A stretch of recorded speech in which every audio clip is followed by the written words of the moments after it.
Black Eye Perspective.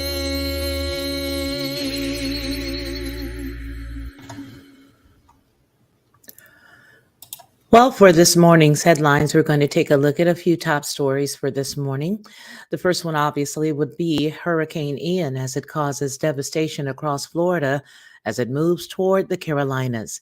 After leaving the entire island of Cuba without electricity earlier this week, Hurricane Ian made another landfall on Thursday morning at Cayo Costa, one of the southwest Florida keys in the Gulf Coast. The category for hurricane moved inland as it caused major destruction and flooding in the counties of Lee, Charlotte, and Manatee. I want to say good morning to everyone who may be tuning in with us today. Thank you for being here. The number of casualties have not been confirmed by the time that Governor Ron DeSantis delivered his first press conference on the emergency situation, but he confirmed that more than 2.5 million residents were without electricity. Moreover, thousands of homes and commercial establishments were completely obliterated. Hundreds of residents who either could not evacuate or chose not to were being rescued by members of the United States Coast Guard and the Florida National Guard, but hundreds more were reported missing. Hurricane Ian was downgraded to a tropical storm status as it turned across the state, forcing NASA to move the Artemis rocket, which is being prepared for a moon exploration mission, to a protective structure there at Cape Canaveral. Aside from the sections of the Florida Panhandle, the entire state was impacted by the storm, which was moving in the direction of South Carolina before noon on Thursday, promoting emergency management officials in the region to order evacuations in the Outer Banks.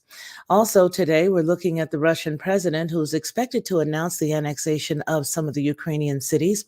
According to reports coming from the Kremlin insiders, the Ukrainian cities of the Donetsk as well as Kherson, Luhansk, and this one with the Z that I will not attempt, will be claimed by President Vladimir Putin of Russia by the end of the week. This expectation comes after a referendum was purportedly conducted in those cities, which would suggest that the separatist ethnic Russian communities of those cities are in favor of annexation, but this has been rejected by the international community at large. In the meantime, Ukrainian forces continue to push Russian invaders close to their borders in those four cities, and war casualties are on the rise. Looking at our president here, President Joe Biden on Wednesday, the United States president, attended an event related to prevention of food insecurity, and he inquired from a podium if the late Representative Jackie Walorski, a Republican from Indiana, was in the audience. Walorski tragically passed away last month from trauma she suffered in a road traffic accident that also killed two of her staff members. Political commentators such as Sean Hannity of Fox News took this opportunity to spread their opinion about President Biden's alleged cognitive decline as he gets older.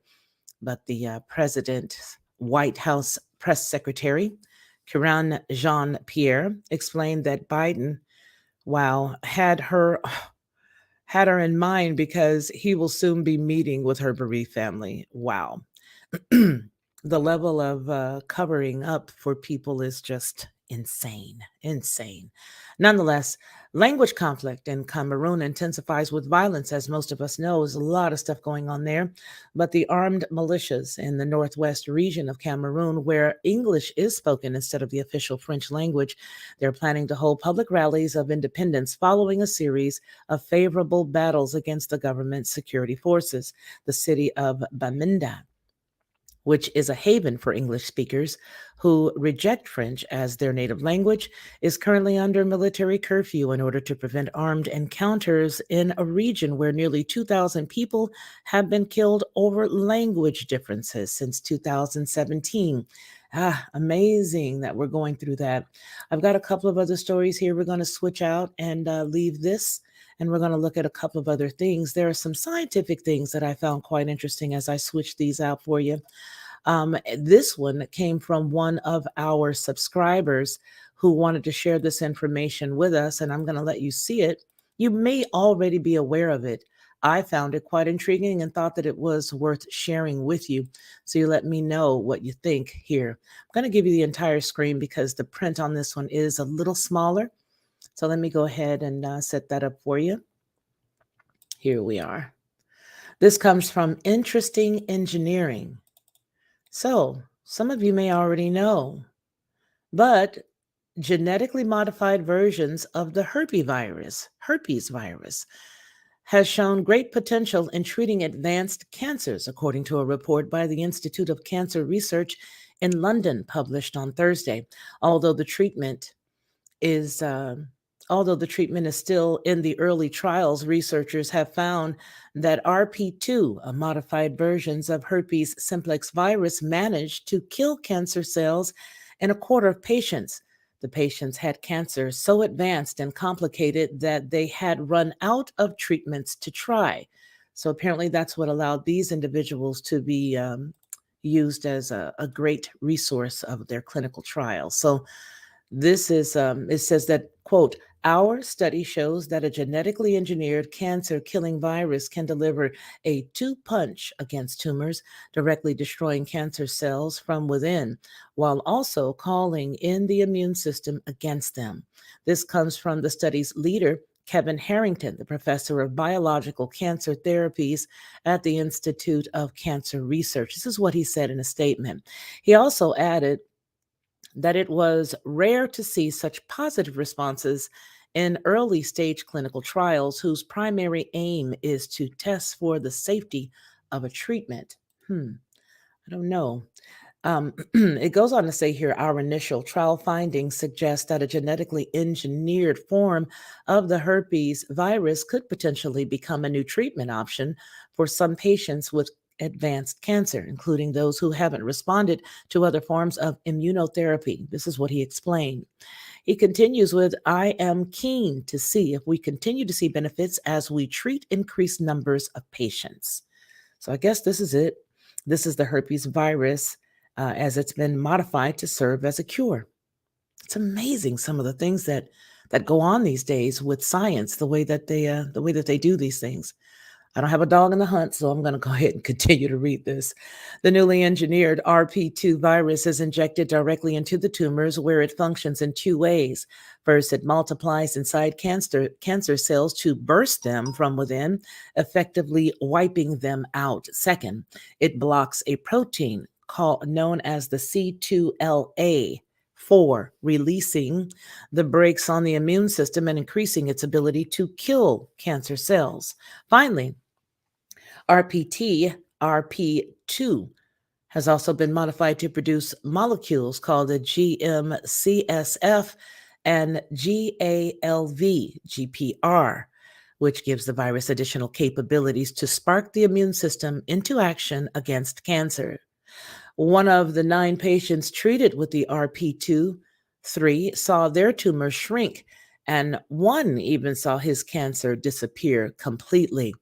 He continues to remain cancer free 5 months after starting the treatment. So, what makes me wonder is what type of complications, if any, does using this type of treatment bring? You know, sometimes you'll have the elephants that come in to chase out the mice or vice versa.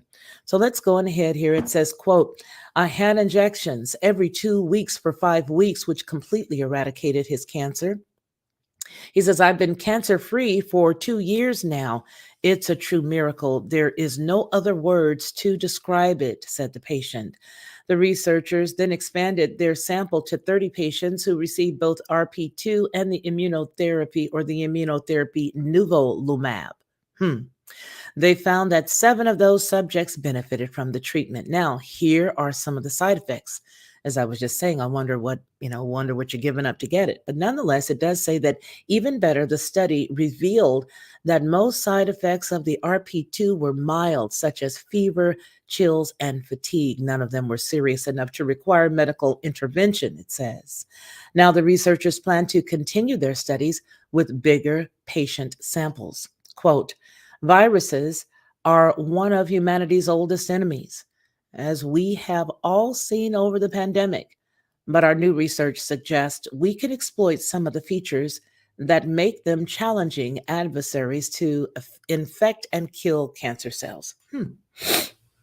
Now, that came from Professor Kristen Hillen, the chief executive of the Institute of Cancer Research. Here's a quote. It's a small study, but the initial findings are promising. I very much hope that as this research expands, we see patients continue to benefit. That's the end of that one. What do you guys think about that? Hmm. That's pretty interesting. I don't know. I mean, so let me understand this because I didn't see anything that could answer it. Do you think perhaps this is actually putting the virus in the body? Huh. I mean, I don't know. Let me look at the chat and see what you guys are saying over here. Let's see. Hello, everybody. James, Janet, Global Optima, Tarot. Hello. Hello, Grace. Alan Davis, good morning. Cheryl, Kentucky Girl. Hello. Avis Swoop, how are you? Robert Diggins, how you doing? Um, Kala, how you doing today? So, what do you guys think? Do you think that this is something that could possibly, I don't know, maybe go into something else? It could be, right? Let's look at some other stuff. There is a story that I had been following for a minute. And hello there. How are you, Coppertown girl? Yeah, there's a story that's out of San Francisco. That's what I was wondering, Cheryl. Cheryl says, does the patient suffer effects of it after forever? I don't know. But I'm going to switch these out and show you another story that I have been looking at, and I thought it was unique. We talked about the other week where we did the story dealing specifically with the um, surveillance of the cars, is what I'd like to say, because they had passed a law that said, hey, we're going to go on ahead and intervene, and we would like to see all the cars have the ability to let us know if somebody is impaired either by drinking alcohol or, any other means. A lot of us did feel that, maybe it had other intentions. And so this story comes out of San Francisco as San Francisco okays the surveillance plan, allowing the police to access private cameras in real time. Tell me what you think about this. There's the mayor. And so it does say that San Francisco on Tuesday approved a new security policy allowing police to access thousands of private cameras in a live feed without a search warrant. The San Francisco Board of Supervisors, the legislative body for the city, voted 7-4 to test Mayor London Breed's surveillance camera proposal, which will take effect in 30 days and sunset in 15 months. Under the policy, the San Francisco Police Department, or the SFPD, can access cameras owned by private citizens or businesses who give the police the okay to monitor them, potentially opening up thousands of private surveillance cameras to officers. According to the legislation, police can monitor the cameras in a live feed for any significant events with public safety concerns or in the course of a criminal investigation in which camera access is needed. Now, previously, police had to request the access to camera feeds based on specific incidents and timestamps after a crime occurred or for a related investigation. Now, they could only access them in real time in the event of imminent danger. The new policy raises fears of a potential Orwellian surveillance state. The Electronic Frontier Foundation, which is a nonprofit organization that defends civil liberties in the digital space, called the new policy a troubling ordinance that could have chilling effect on the First Amendment and other rights. There's a quote here that says, make no mistake, misdemeanors like vandalism or jaywalking happen. Jaywalking, you like how I say that? Jaywalking. I can never say jaywalking. I don't know why. Jaywalking. happen on nearly every street of San Francisco on any given day, meaning that this ordinance essentially gives the SFPD the ability to put the entire city. Oh, I'm sorry about that, y'all. Got a little excited. I don't know what happened. Oh, I know what happened. These guys popped up. But let's find out where we were. How about that? There you go. meaning that this ordinance essentially gives the SFPD the ability to put the entire city under a live surveillance indefinitely, the organization wrote in a press release. Breed introduced the legislation in May, arguing that the cities need law enforcement to have the tools it takes to take on the very public safety challenges facing our city. She continues with this balanced proposal will help the police deal with urgent public safety events, as well as support the criminal investigations around issues like violent crime, retail theft, drug dealing. And she said this in a statement at that time. The SFPD, Scott, who is their chief, William Scott, called it an opportunity to gather independent evidence relevant to crime investigations. The SFPD is required to submit quarterly reports to officials in which officers will explain who it requested the camera surveillance access from and why, as well as what charges the surveillance method may have brought. Access to camera feeds is disconnected 24 hours after the SFPD is given access.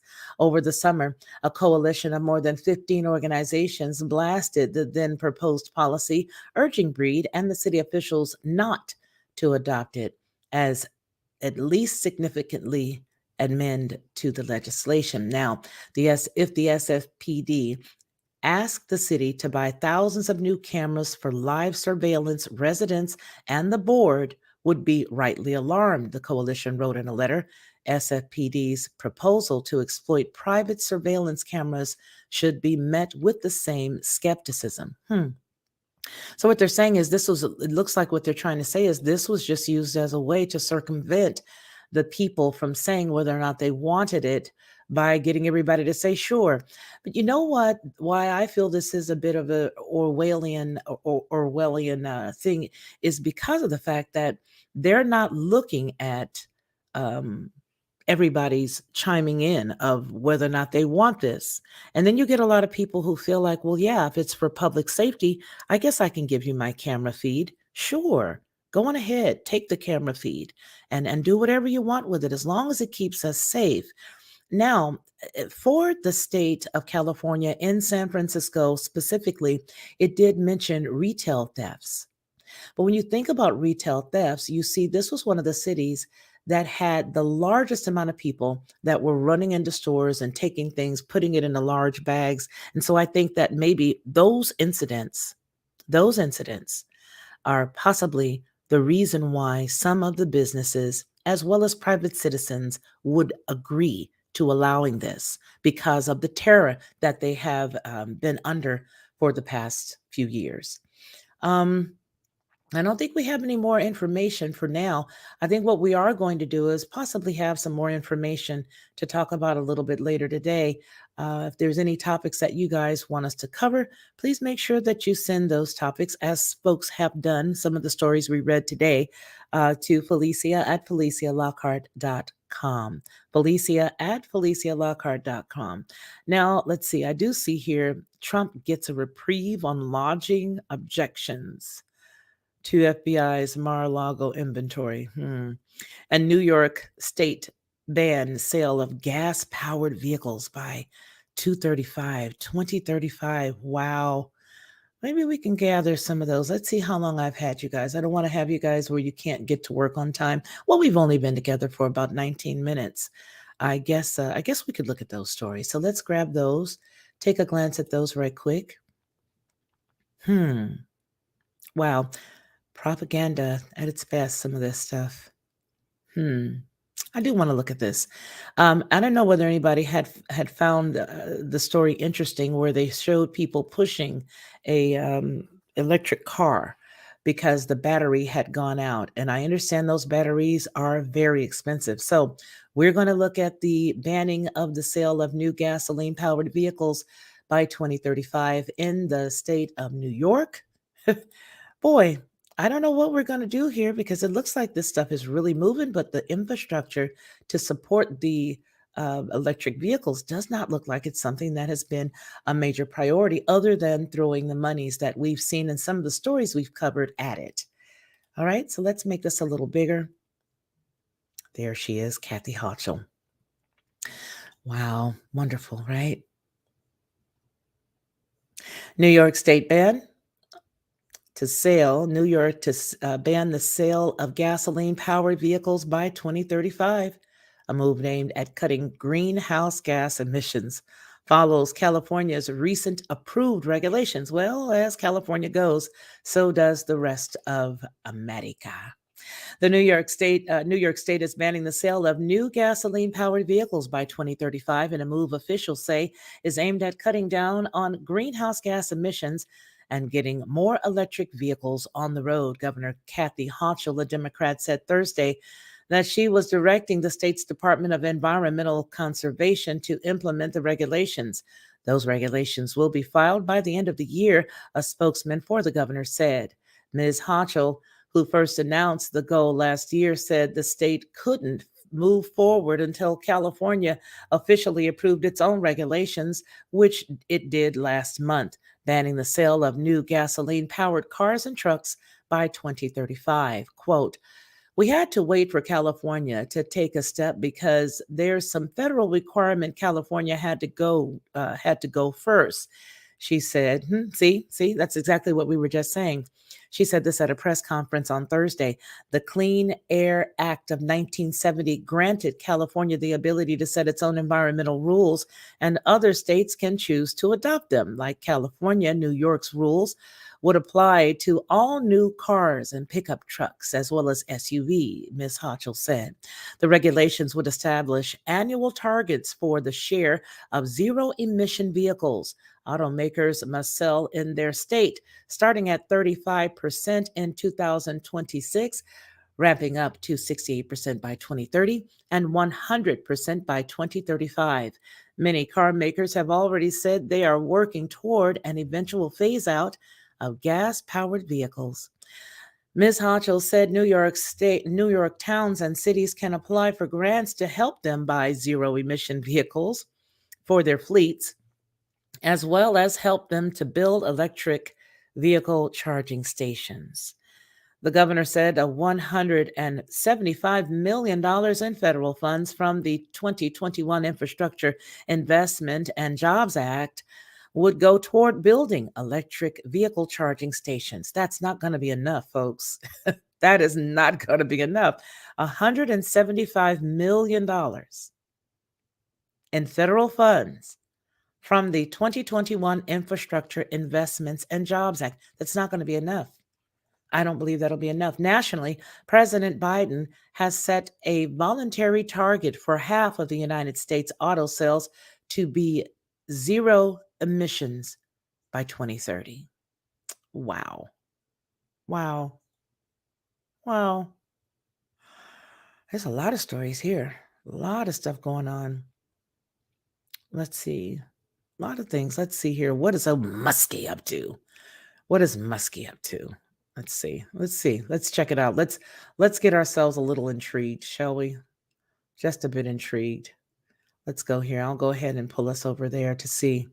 Oh, sheesh. I cannot imagine an electric tractor either, Rome, USA. I cannot imagine it either. I can't imagine an electric bush hog. I can't imagine any of that stuff. It looks like we're about to go backwards. Alrighty, so the Twitter co-founder Dorsey tried to smooth the way for musky Agarwal messages to show. I don't know what this is about. I may get into it and decide, gee, I shouldn't have clicked this, but let's get into it anyway. Twitter Incorporated co-founder Jack Dorsey tried to facilitate Elon Musk's relationship with Twitter's chief executive officer a day after the social media platform accepted the billionaire's $44 billion takeover bid, according to text messages that were made public on Thursday. The messages, disclosed as part of a lawsuit in Delaware Chancery Court over Mr. Musk's stalled deal to take the social media company private, show Mr. Dorsey praising CEO Parag Agrawal ahead of a proposed meeting at the end of April, saying, quote, I want to make sure Parag is doing everything possible to build towards your goals until close. Mr. Dorsey wrote in a message to Mr. Musk dated on April 26. He continues with, he is really great at getting things done when tasked with specific direction, closed quote.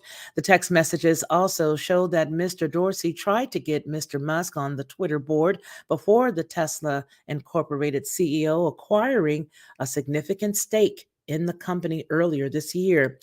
In a text exchange from the end of March, Mr. Dorsey wrote to Mr. Musk, quote, I tried my hardest to get you on our board, and our board said no.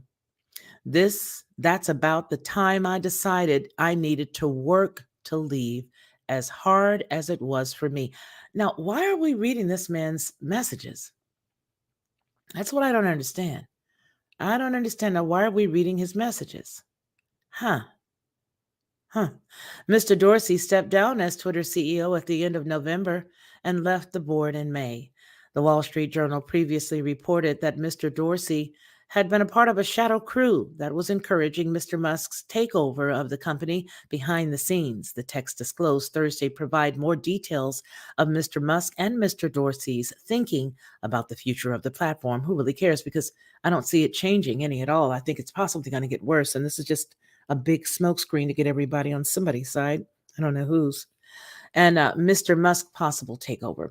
Twitter didn't immediately respond to a request to comment. Representatives of Mr. Muskie and Mr. Dorsey didn't immediately respond to requests for comment.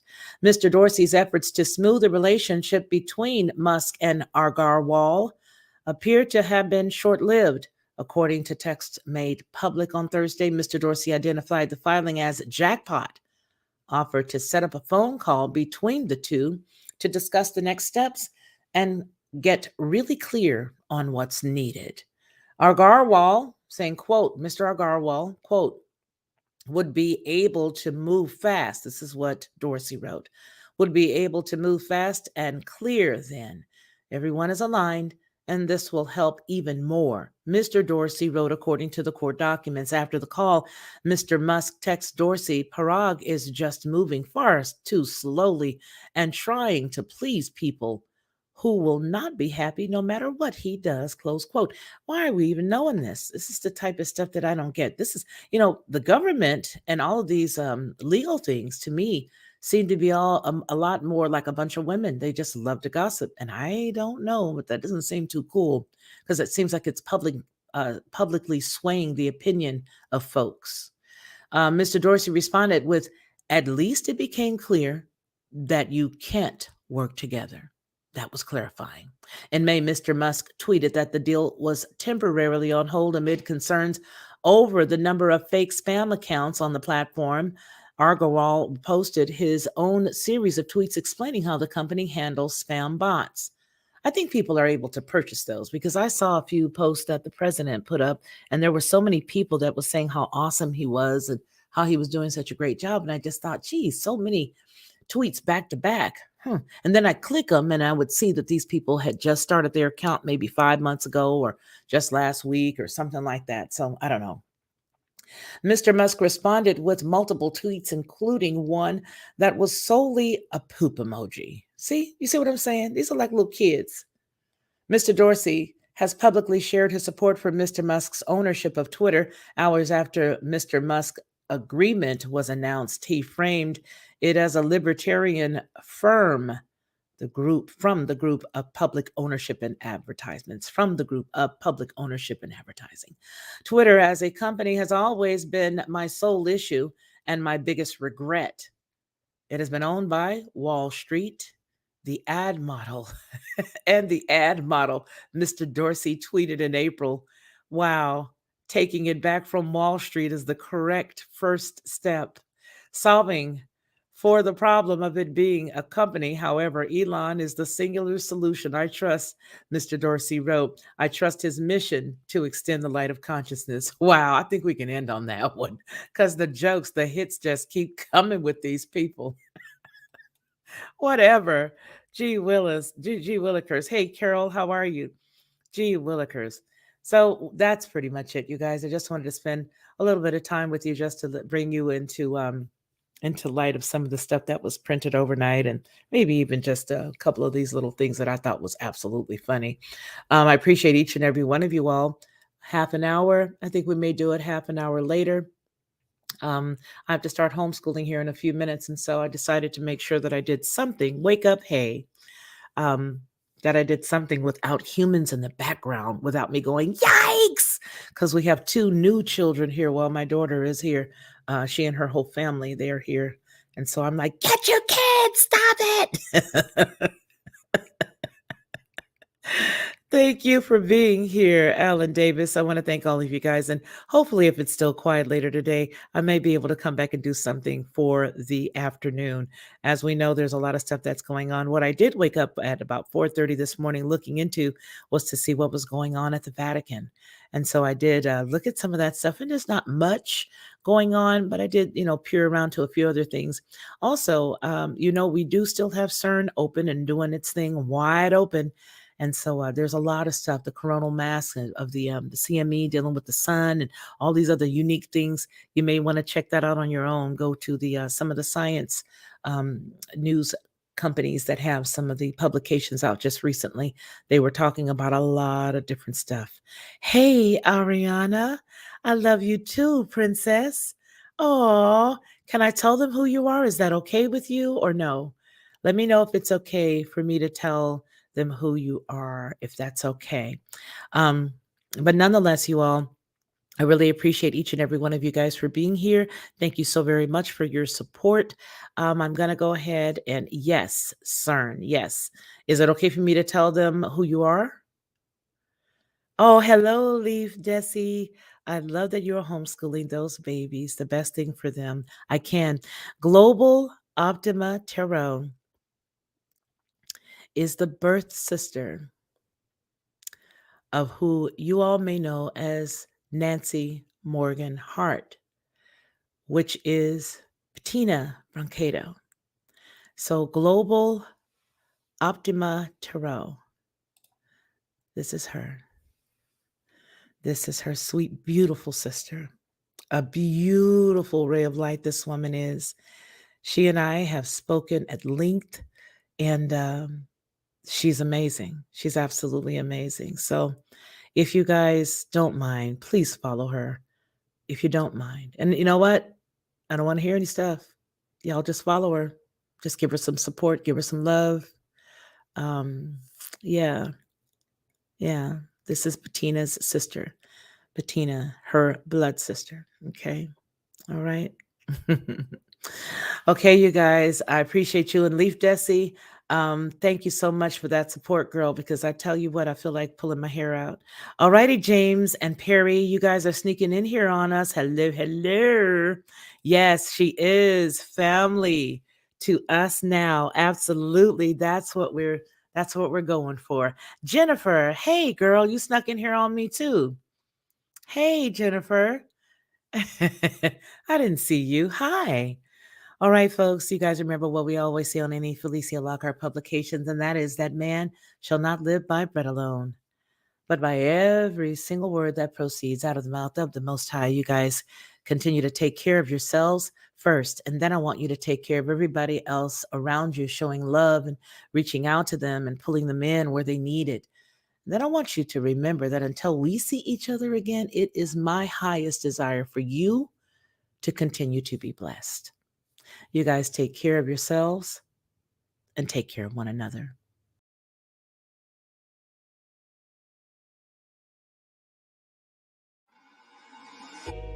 Lockhart perspective.